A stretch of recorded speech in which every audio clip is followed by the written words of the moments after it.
This dragon pushed his egg into a big pit. With an explosion, a baby dragon crawls out. Grams realizes he's missed an egg.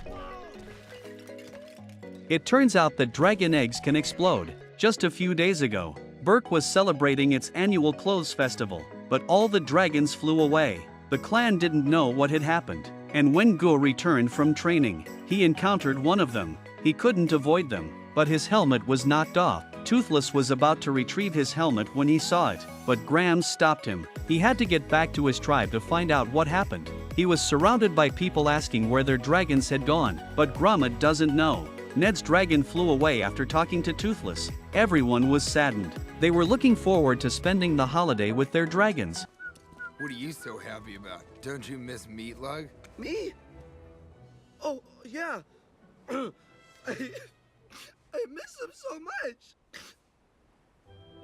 But Toothless was left with no place to go. No more dragons. Everyone was in mourning, and Toothless had a new tail that Kruger had built for him. Toothless couldn't be free like the other dragons. He felt it was unfair to him. Toothless had to decide whether to stay or go. He fitted Toothless with his tail. At first, he was very uncomfortable, but when he unfolded it, he understood. Toothless turned around and flew away. Fatty was carrying a basket of fish. He looked like he was up to no good. Grams was ready to check it out when he opened the door. In order to prevent his dragon from flying away, he tied it to his house. The dragon took Go in a direction, so he rode on the back of the megalodon. We went to look for the herd together. After Peg left, his companions found eggs in the dragon's nest. Ye suggested that since the dragons had flown away, she suggested that since all the dragons had flown away, they should use the eggs as a surprise for the festival of clothes. They split up. Bird quietly distributed the eggs to each house. The houses exploded one after another. It was meant to be a surprise for the clan, but it turned into a shock. Even the wooden pagoda prepared for the festival was struck by a dragon egg and burned up. On the other side, Kruger found the dragons. They all came to this island. It's hatching season. Because hatching eggs creates an explosion, they left for fear of destroying Burke. And Peg didn't find Toothless here. He was very disappointed.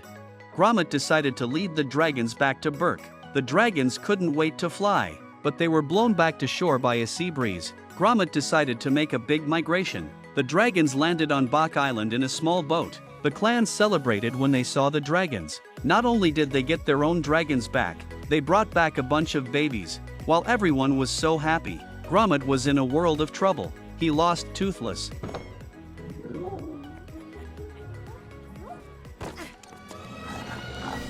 Toothless! Hey, bud!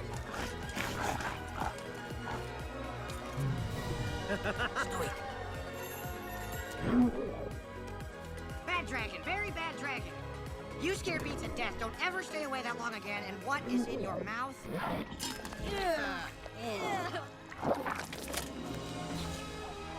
It turns out that Toothless left. Toothless had gone to the sea to look for Peg's hat. The next day, Toothless waited here for Gromit. He didn't want to see how sad. Toothless didn't want to see Peg feel bad about his departure. He smashed the new tail and threw it away, and asked Peg to put the old one on for him, so they would never be apart again.